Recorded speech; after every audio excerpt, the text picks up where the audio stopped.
குரல் அற்றவர்களின் குரலாக தமிழக வெற்றி கழகத்தினுடைய தலைவர் வெற்றி தலைவர் தளபதி அவர்களின் உரை இதோ.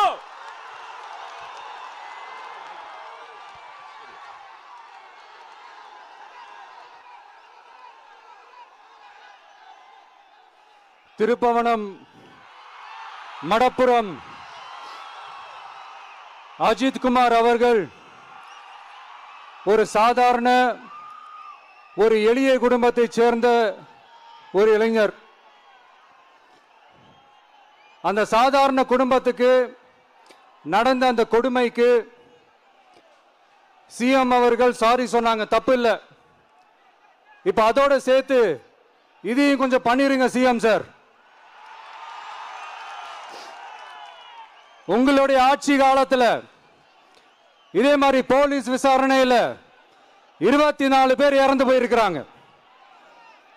அந்த 24 பேரோட குடும்பத்துக்கும் நீங்க சாரி சொன்னீங்களா?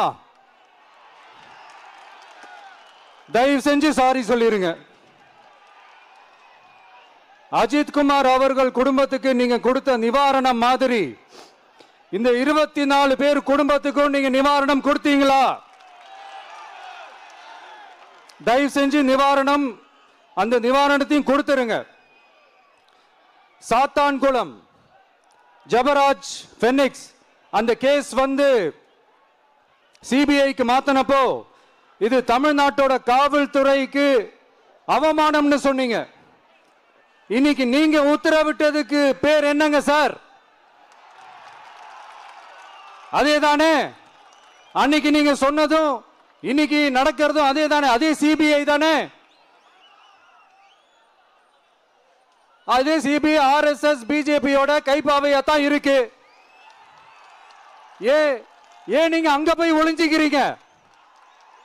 ஏன்னா தமிழக வெற்றி கழகம் டிவிகே சார்பா நீதிமன்றத்தோட நேரடி கண்காணிப்புல ஒரு சிறப்பு புலனாய்வு குழு விசாரணை அமைக்கணும்னு ரொம்ப ஸ்ட்ராங்கா கேட்டிருக்கோம். அதனால அந்த பயத்துல நீங்க ஒன்றியத்தோட ஆட்சிக்கு பின்னாடி நீங்க போய் ஒளிஞ்சுக்கிறதுக்கு காரணம். இன்னும் உங்களோட ஆட்சியில் இன்னும் எத்தனை அட்ராசிட்டிஸ், அண்ணா யூனிவர்சிட்டி கேஸ்ல இருந்து இன்னைக்கு அஜித் குமார் அவர்கள் கேஸ் வரைக்கும் எல்லாத்துக்கும் நீதிமன்றம் தலையிட்டு உங்க கவர்மெண்ட்டை கேள்வி கேட்டுக்கிட்டு இருக்கு.